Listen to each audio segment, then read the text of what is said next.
Bismillahirrahmanirrahim. Assalamualaikum warahmatullahi wabarakatuh. Halo sahabat edukasi, senang sekali bisa berjumpa kembali dengan kami tim promosi kesehatan Rumah Sakit Dr. Zainal Abidin dalam acara Tanya Kesehatan, Syarat Informasi dan Solusi untuk Kesehatan Anda. Baik, dalam rangka Hari Stroke Sedunia yang diperingati setiap tanggal 29 Oktober dan organisasi Stroke Sedunia telah menetapkan tema untuk tahun 2021 adalah Minute Can Save Life. Baik, bersama saya telah hadir Dr. Farida, spesialis neurologi konsultan. Beliau merupakan salah satu dokter spesialis yang bertugas pada Rumah Sakit Dr. Zainal Abidin dan beliau juga menjabat sebagai Ketua Perdosi Aceh. Baik, Mas, kita langsung menyapa Dr. Farida, spesialis neurologi. Assalamualaikum dokter. Waalaikumsalam warahmatullahi wabarakatuh. Sehat ya dok di masa pandemi? Alhamdulillah. Baik dokter, jika kita berbicara tentang tema Minute Can Save Life, mungkin dokter bisa menjelaskan apa makna di balik tema ini? Baik, terima kasih Bu Eka. Minute Can Save Life merupakan tema World Stroke Day tahun 2021. Artinya 1 menit sangat berharga untuk otak kita dalam menyelamatkan dari bahaya stroke. Karena kita tahu otak ini sangat tergantung pada waktu. Jadi dulu dikenal dengan istilahnya time is brain. Jadi 1 menit saja berharga untuk otak. Karena otak yang mengatur semuanya. Apabila kurang pasokan, baik itu pasokan darah, pasokan oksigen, maka akan menurunkan fungsi otak.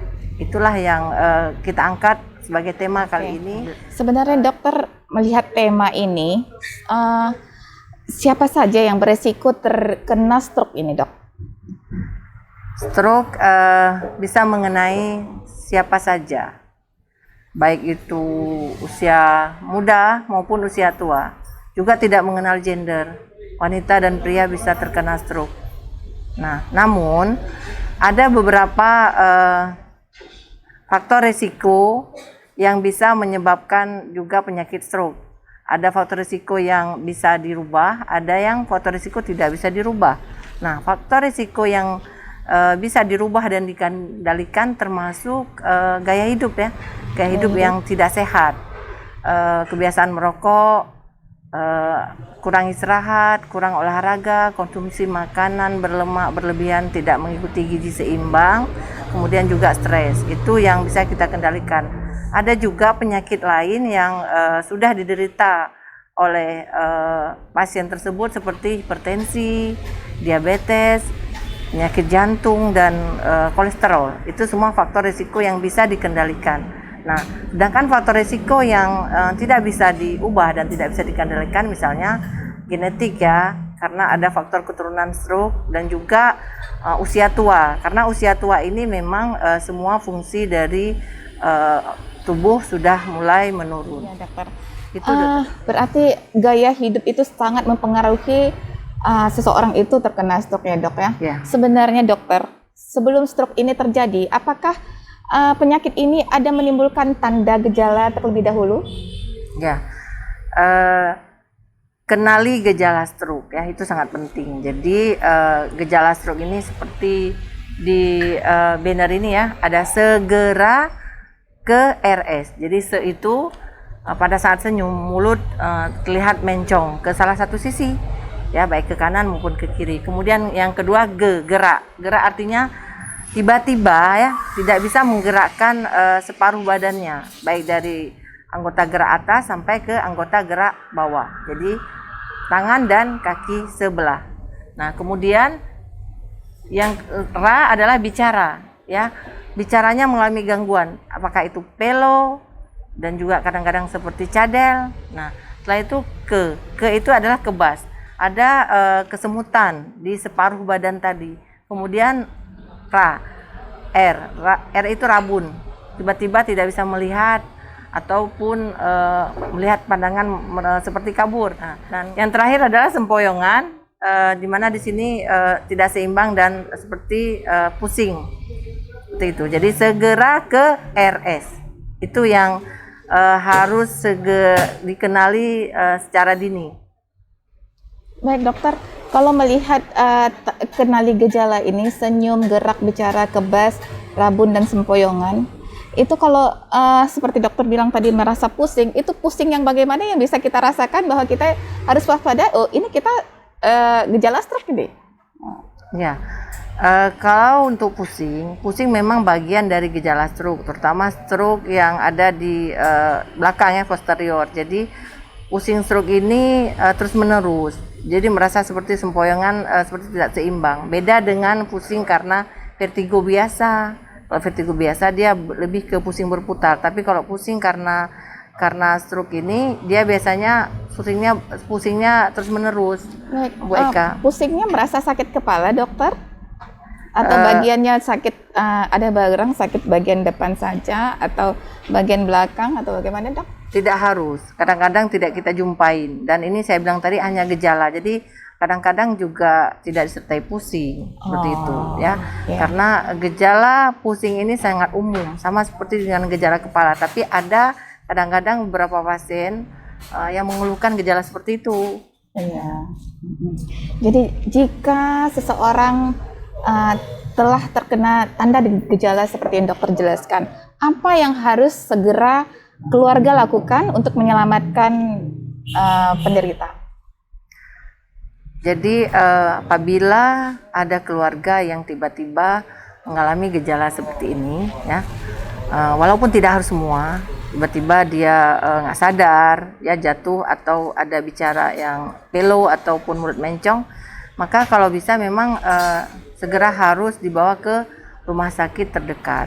Ya, kalau memang ada rumah sakit yang terdekat yang tidak ada fasilitas, ya boleh dibawa untuk pertolongan pertama. Ya, lebih baik sebenarnya di bawah 4,5 jam, karena di situ kita masih bisa untuk melakukan reperfusi otaknya. Ya, namun kalau memang ada kendala dalam hal lain, transportasi dan lain-lain jauh, ya minimal tidak lebih dari 24 jam. Tidak boleh lebih dari 24 Tidak lebih dari 24 jam.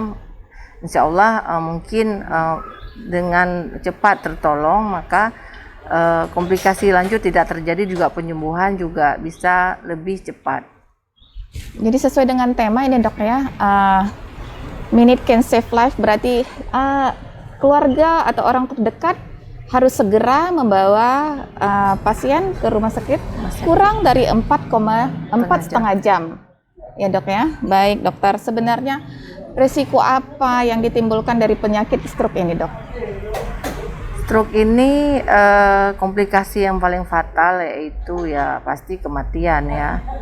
Dan kedua adalah kecacatan, karena terlambat penanganan menyebabkan banyak kerusakan sel saraf. Akibatnya ada fungsi-fungsi tertentu yang tidak bisa diperbaiki yang permanen, sehingga akan muncul kecacatan. Nah, komplikasi yang lainnya dari stroke apabila pasien juga tidak dibawa, kalau stroke pendarahan ya misalnya penurunan kesadaran, bisa menyebabkan hal-hal lain seperti gangguan pada secara sistemik, biasanya baik di saluran nafas misalnya, ya bisa tiba-tiba mengalami sumbat jalan nafas seperti itu. Jadi banyak banget komplikasi daripada stroke ini.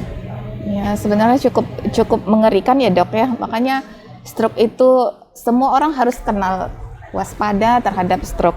Baik, sebenarnya banyak mitos yang ada yang beredar di kalangan masyarakat ini dok. Jika terkena stroke, itu ada keluarga mencucuk bagian telinga pasien atau tangan pasien dengan mengharapkan bahwa terjadi penyumbatan, itu darahnya berjalan kembali normal. Itu mitos atau fakta dok? Nah, itu mitos. Ya, jadi sebenarnya stroke ini terjadi gangguan pada pembuluh darah intrakranial, pembuluh darah yang besar, baik itu sumbat maupun pecah. Jadi tidak ada hubungan apabila kita melakukan tindakan misalnya seperti mencucuk telinga, mengeluarkan darah, itu tidak ada pengaruhnya untuk penyumbatan di pembuluh darah besar di dalam otak kita, di intrakranial. Jadi semoga itu tidak dilakukan lagi, Bu Eka. Karena itu beresiko ya dok? Karena beresiko juga itu. Kalau memang pasien menderita penyakit gangguan pembekuan darah ataupun penyakit diabetes, itu kan akan beresiko. Iya. Dokter, sebenarnya apakah stroke ini bisa disembuhkan, Dok? Ini yang harus kita gaungkan kepada pasien stroke dan juga keluarga. Stroke bisa sembuh.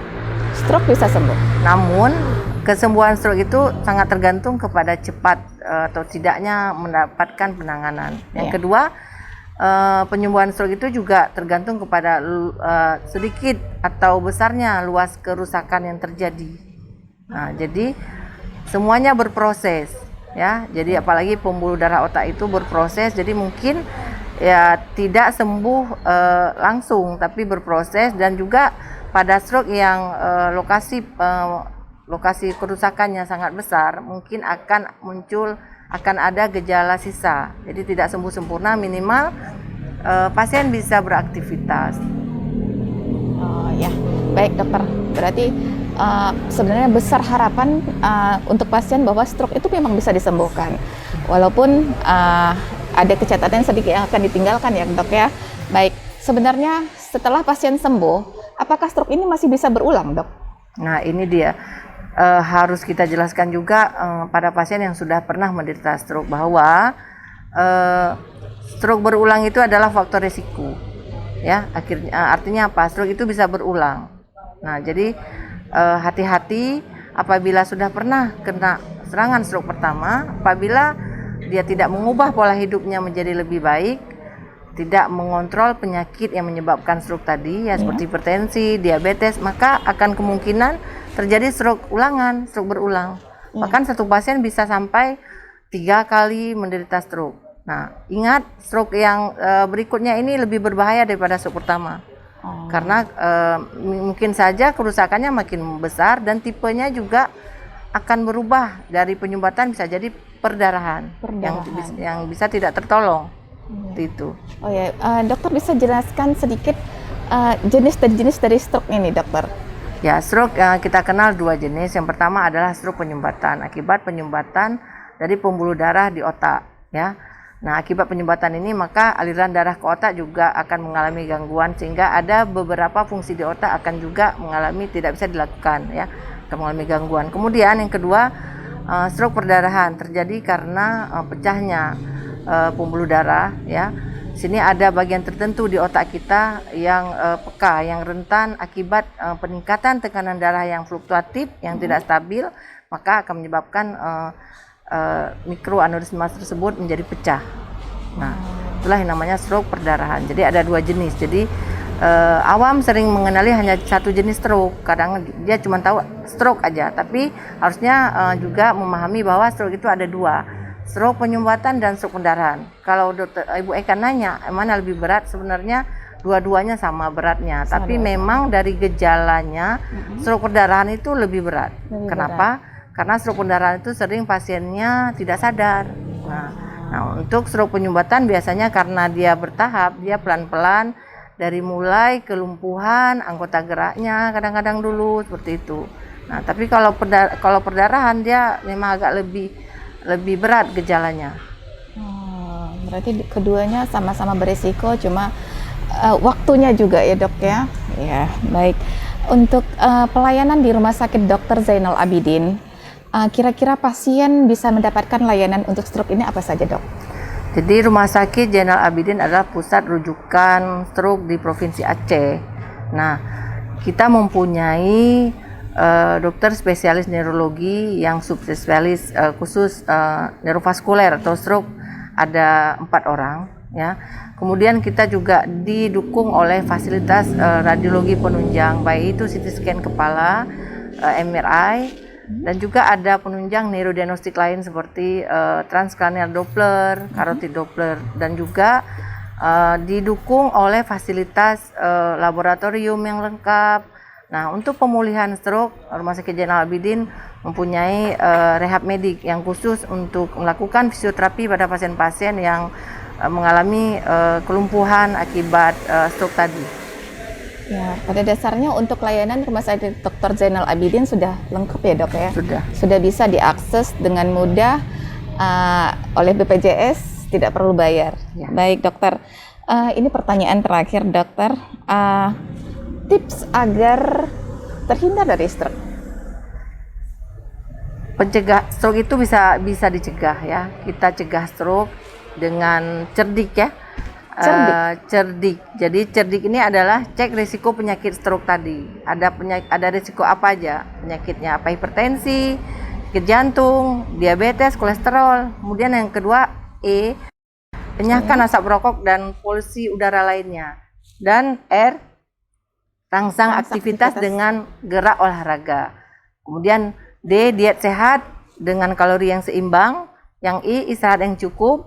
K, kuatkan iman dalam menghadapi stres. Jadi cerdik itu adalah cara mudah kita untuk mencegah stroke.